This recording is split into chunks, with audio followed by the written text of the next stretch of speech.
গাজীপুরের শ্রীপুরে চাকরি দেওয়ার কথা বলে ডেকে নিয়ে বেসরকারি ব্যাংকের এটিএম বুথের ভেতরে কিশোরীকে ধর্ষণের মামলায় একমাত্র আসামি মোহাম্মদ লিটন মিয়াকে গ্রেফতার করেছে পুলিশ।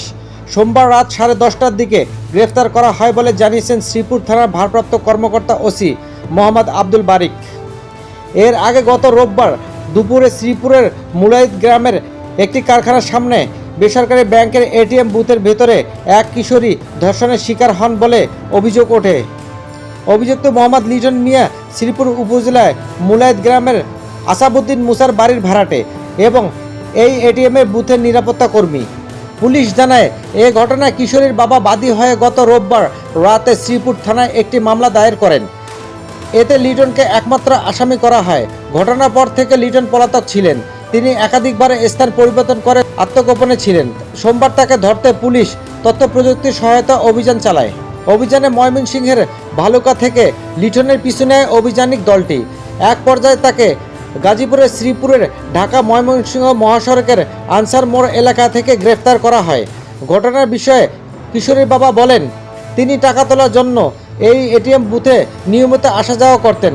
এক পর্যায়ে নিরাপত্তা কর্মী মোহাম্মদ লিটনের সঙ্গে পরিচয় হয়।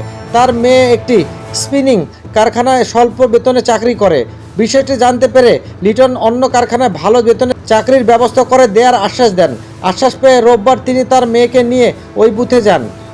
ওই কিশোরীর বাবা আরও বলেন, বুথে যাওয়ার পর লিটন মিয়া তার মেয়েকে বুথের ভেতরে থাকা ছোট্ট একটি কক্ষে নিয়ে বসান।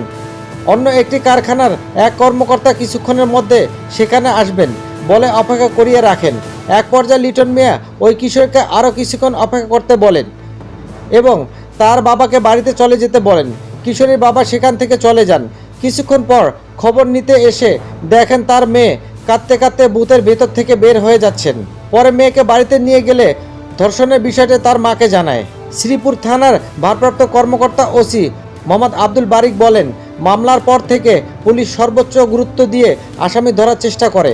অবশেষে তথ্য প্রযুক্তির সহায়তায় অল্প সময়ের মধ্যে তাকে গ্রেফতার করা সম্ভব হয়।